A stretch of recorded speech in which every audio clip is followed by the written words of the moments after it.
Hello everyone, my name is Emma McDermott and this is my speech for communications. Dr. Seuss is an author many of us have read before as children. We're initially drawn to him due to his colorful illustrations, silly characters, and fun rhymes that tie it all together. That being said, if one were to take a little bit of a deeper look, they would realize a lot of his stories pack a deeper meaning. A couple of examples of these include The Grinch, which is a story about anti-materialism. The Lorax is a story about environmentalism. And a little lesser known of a story, The Sneetches, is about how we're all the same. This is one of my childhood favorite books and one I will be reading today. So, The Sneetches by Dr. Seuss. Now, the star-belly Sneetches had bellies with stars. The plain-belly Sneetches had none upon theirs. The stars weren't so big, they were really so small. You might think such a thing wouldn't matter at all. But because they had stars, all the star-belly Sneetches would brag, "We're the best kind of Sneetch on the beaches." With their snoots in the air, they would sniff and they'd snort. We'll have nothing to do with the plain-belly sort. And whenever they met some, when they were out walking, they'd hike right on past them without even talking. When the star-belly children went out to play ball, could a plain-belly get in the game? Not at all. You only could play if your bellies had stars, and the plain-belly children had none upon theirs. When the star-belly Sneetches had frankfurter roasts, or picnics, or parties, or marshmallow toasts, they never invited the plain-belly Sneetches. They left them out cold in the darks of the beaches. They kept them away, never let them come near, and that's how they treated them year after year. Then one day it seems, while the plain-belly Sneetches were moping and doping alone on the beaches, just sitting there wishing their bellies had stars, a stranger zipped up in the strangest of cars. "My friends," he announced in a voice clear and keen, "my name is Sylvester McMonkey McBean, and I've heard of your troubles. I've heard you're unhappy, but I can fix that. I'm the fix-it-up chappy. I've come here to help you. I have what you need, and my prices are low, and I work at great speed, and my work is 100% guaranteed." Then quickly Sylvester McMonkey McBean put together a very peculiar machine, and he said, "You want stars like a star-belly Sneetch? My friends, you can have them for $3 each. Just pay me your money and hop right aboard."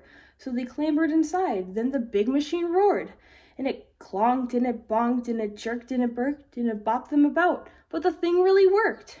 When the plain-belly Sneetches popped out, they had stars. They actually did. They had stars upon theirs. Then they yelled at the ones who had stars at the start, "We're exactly like you. You can't tell us apart. We're all just the same, you snooty old smarties, and now we can go to your frankfurter parties." "Good grief," groaned the ones who had stars at the first. "We're still the best Sneetches, and they are the worst. But now, how in the world will we know?" They all frowned. "If which kind is what, or the other way round?" Then up came McBean with a very sly wink, and he said, "Things are not quite as bad as you think.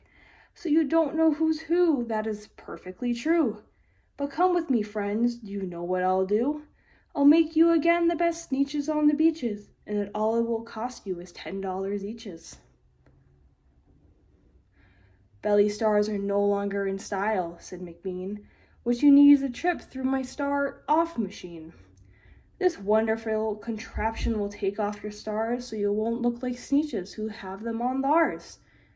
And that handy machine worked very precisely, removed all the stars from their tummies quite nicely. Then with snoots in the air they paraded about, and they opened their beaks and they let out a shout. "We know who is who, now there isn't a doubt. The best kind of Sneetches are Sneetches without." Then of course those with stars all got frightfully mad.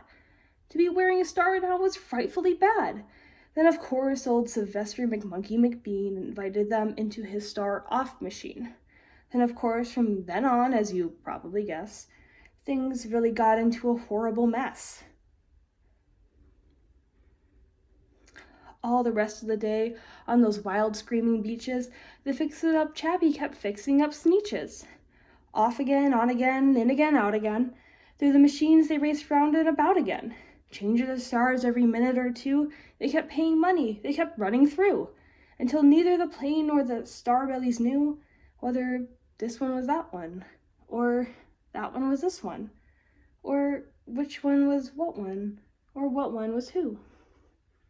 Then, when every last cent of their money was spent, the fix-it-up chappie packed it up and he went. And he laughed as he drove in his car up the beach. They never will learn. No, you can't teach a Sneetch.